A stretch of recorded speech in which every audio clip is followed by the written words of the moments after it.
Hola, feliz instante santo, bienvenidos a la lectura comentada correspondiente al día de hoy. Vamos a empezar con nuestra habitual invocación.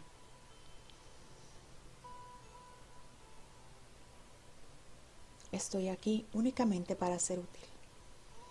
Estoy aquí en representación de aquel que me envió. No tengo que preocuparme por lo que debo decir ni por lo que debo hacer, pues aquel que me envió me guiará. Me siento satisfecho de estar donde quiera que Él desee, porque Él estará allí conmigo. Sanaré en la medida en la que le permita enseñarme a sanar. Recuérdame, Padre, que no conozco el significado de nada, incluido esto que estudiaremos hoy. No sé, por lo tanto, cómo responder. Pero no me valdré de todo eso que creo haber aprendido en el pasado para que me sirva como guía ahora.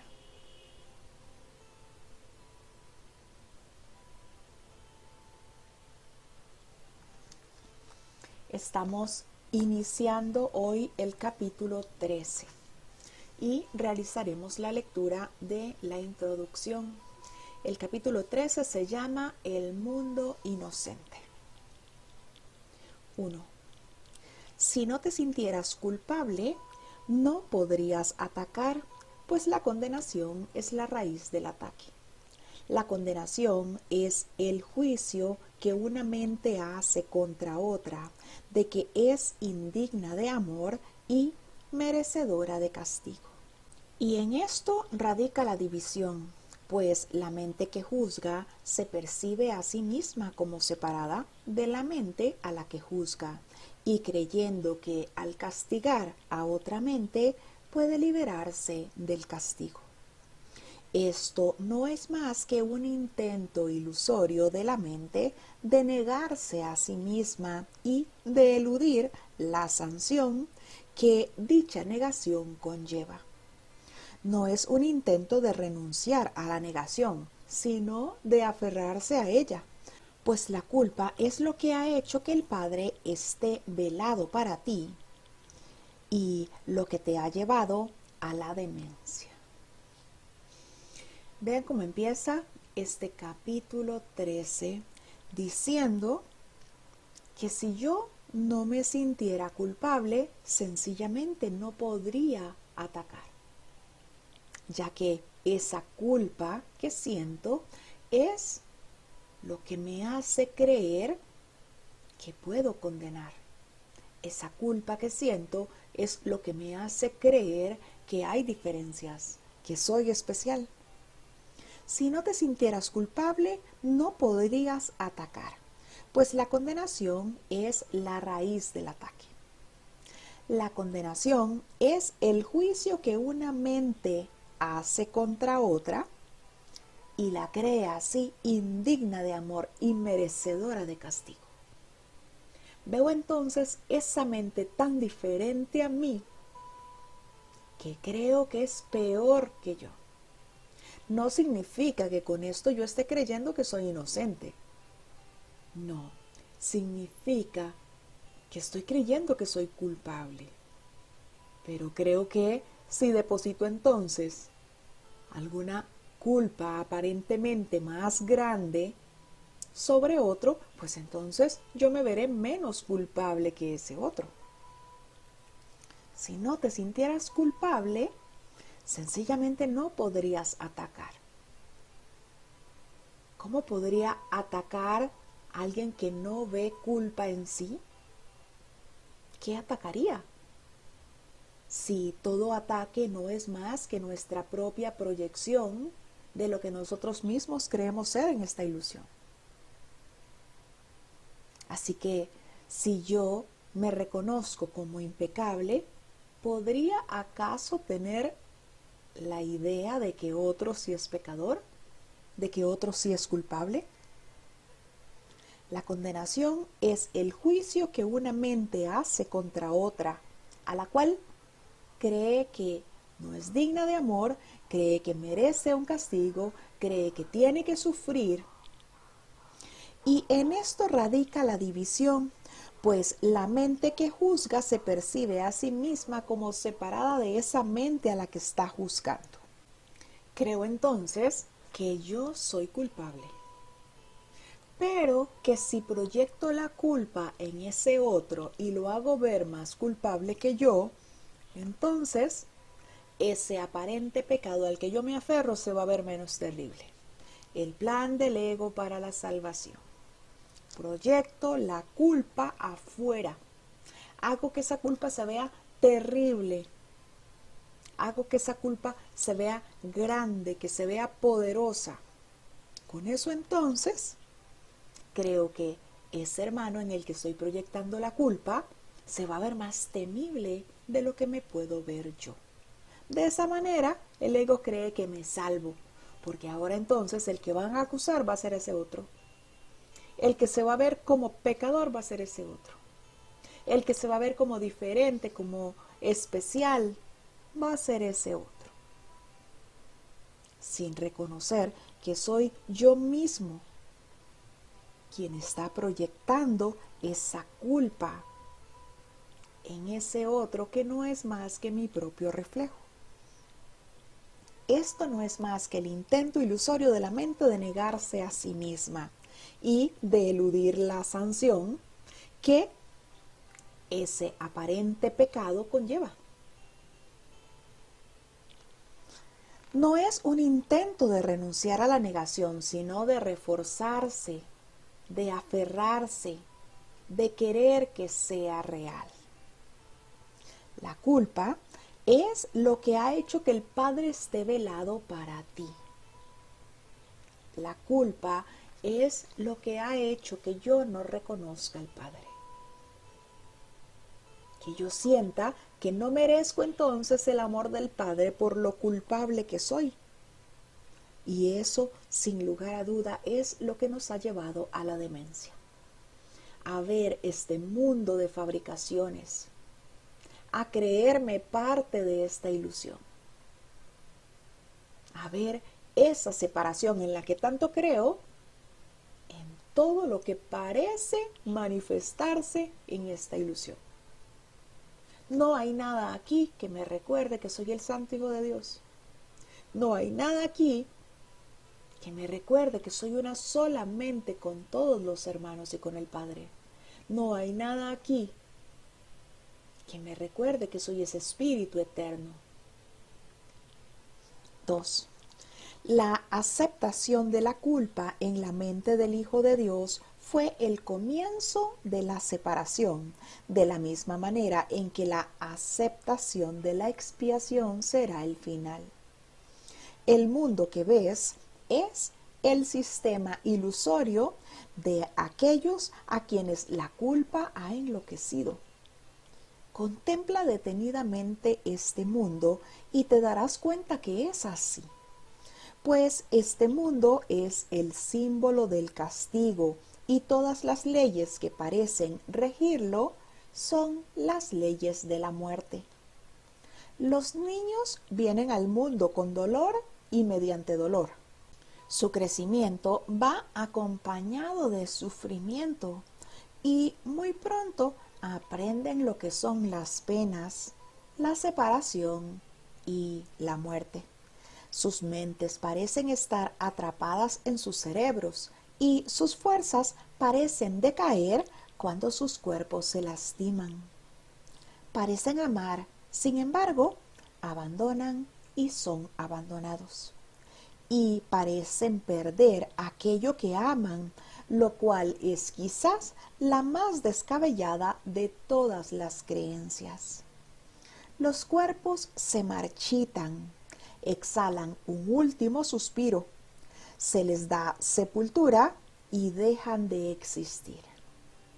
Ni uno solo de ellos ha podido dejar de creer que Dios es cruel. La aceptación de la culpa en nuestra mente, en la mente del Hijo de Dios, fue el comienzo de la separación.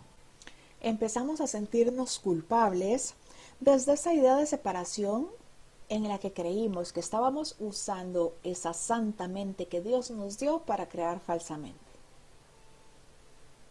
Nos sentimos tan culpables de ver que estábamos creando todo lo opuesto a lo que Dios nos dio, que estábamos creando cosas finitas cuando somos eternos, que estábamos creando muerte, que estábamos creando separación, que estábamos creando cosas que parecían especiales.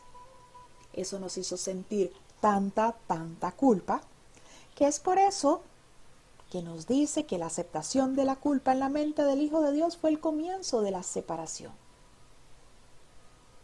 Me empecé a creer tan distante a mi Padre, tan diferente a Él.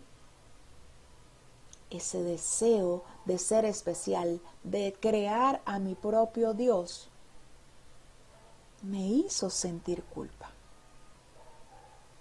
Renuncié al tenerlo todo para entonces no tener nada y empezar a fabricar lo que yo creía que podía querer a mi antojo, a mi necesidad. Es así como aceptar la expiación será el final de la culpa, porque será el final de esa idea de separación. Aceptar la expiación. Aceptar que el Espíritu me muestre que todo eso que yo veía como un error, como un pecado, no es más que mi propia imaginación. Me confundí con el personaje que cree vivir en este sueño. Aceptar la expiación es aceptar el deshacimiento, el deshacerse de todos esos errores que yo me imaginé. El mundo que ves es ese sistema que refuerza la culpa de todos los que nos creemos aquí separados. El mundo que ves es el sistema ilusorio de aquellos a quienes la culpa ha enloquecido.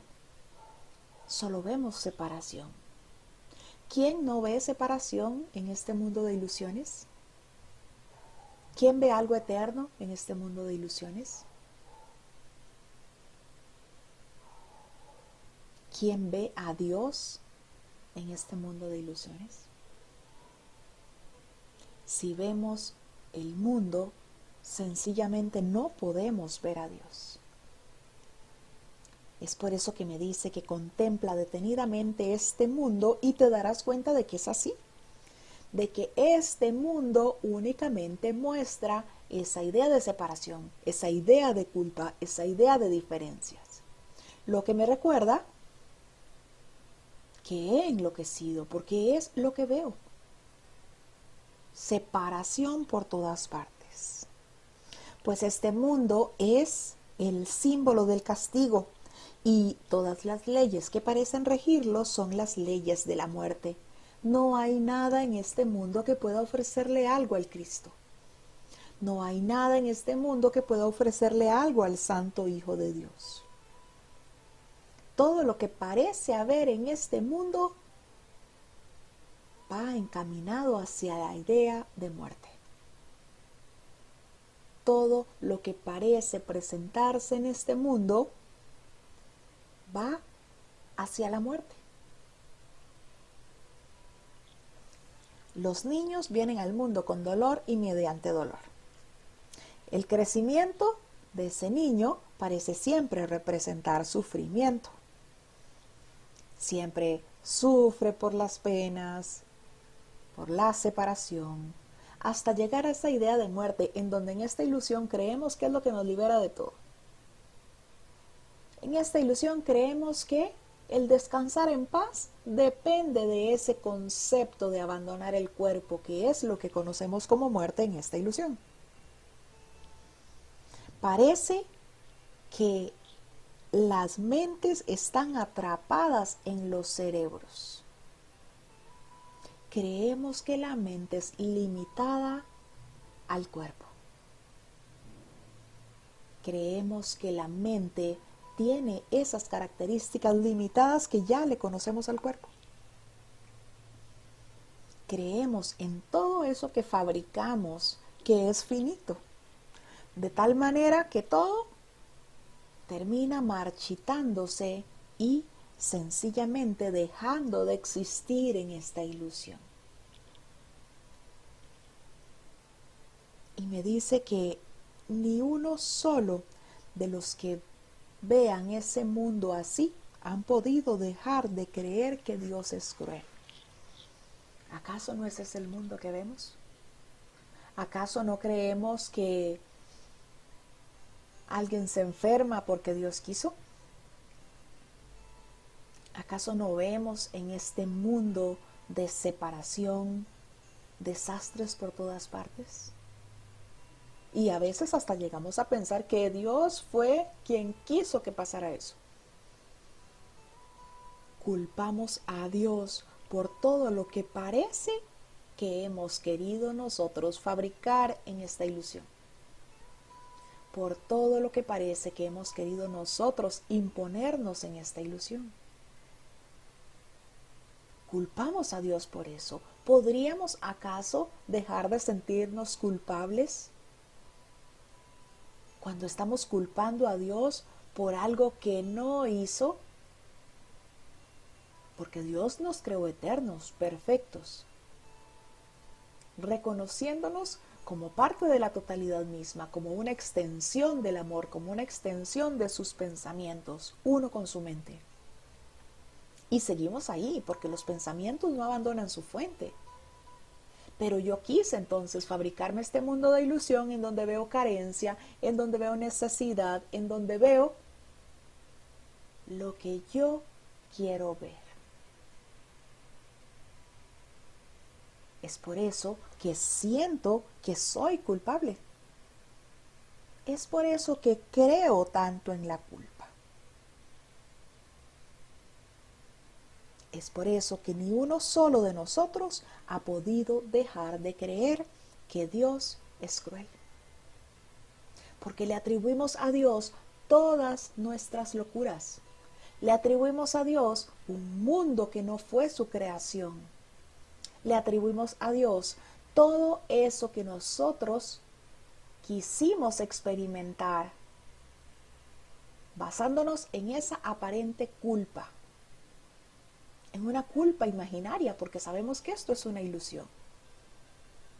Pero aún así parece que experimentamos efectos de algo que no tiene razón de ser, de algo que realmente nunca pasó.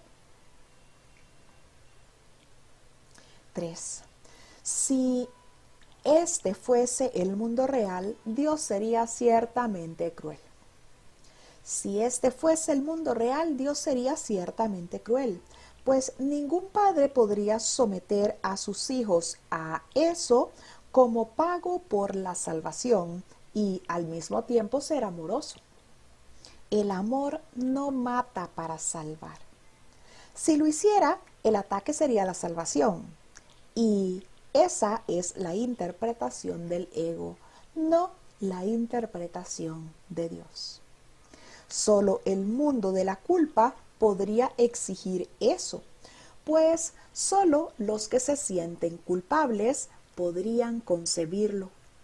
El pecado, entre comillas, de Adán no habría podido afectar a nadie si él no hubiese creído que fue el Padre quien lo expulsó del paraíso. Pues a raíz de esa creencia se perdió el conocimiento del Padre, ya que solo los que lo comprenden podrían haber creído tal cosa. Si creo en eso, realmente no estoy creyendo en Dios, no conozco a Dios. Si creo que realmente Dios pudo expulsar a su hijo del paraíso, significa que estoy creyendo en un Dios vengativo, en un Dios de ira, en un Dios con ego que cree entonces en la idea del castigo. Si Adán hubiese reconocido que él quiso salir del paraíso por su propia cuenta, reconoceríamos todos ahora que seguimos siendo uno con el Padre, que el Padre jamás pudo habernos expulsado. que seguimos siendo una extensión de sus pensamientos, que seguimos siendo el amor mismo. No creeríamos en la culpa, porque no culparíamos a Dios por esa idea que ahora reconocemos que es una idea descabellada, pero que parece que hasta en las religiones parece mostrarse como algo que pasó.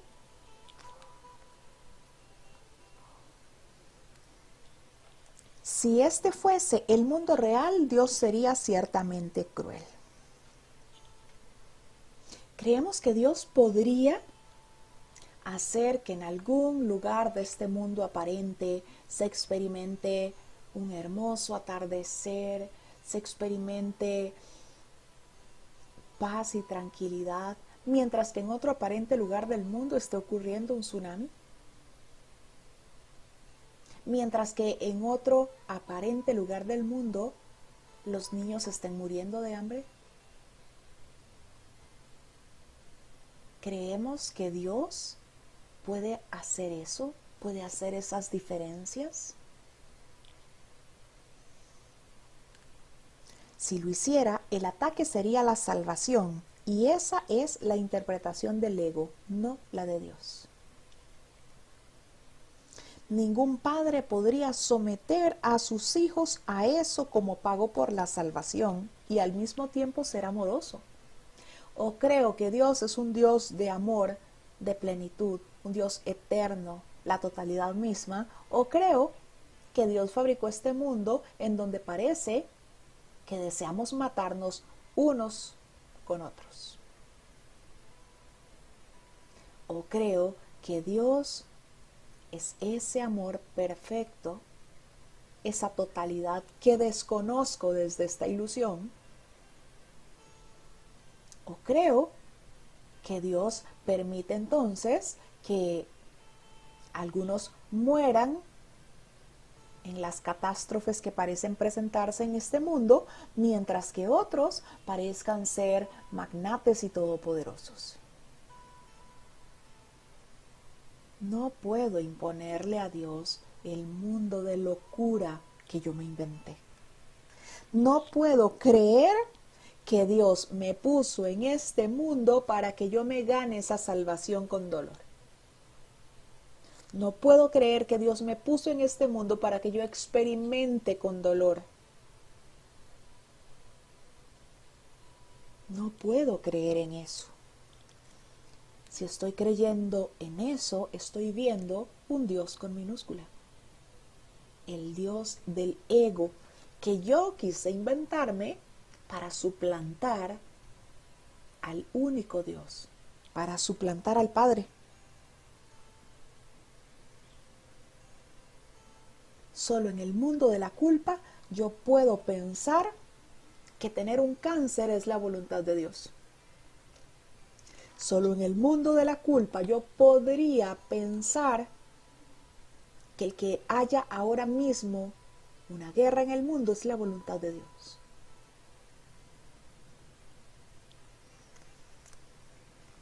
Cuatro.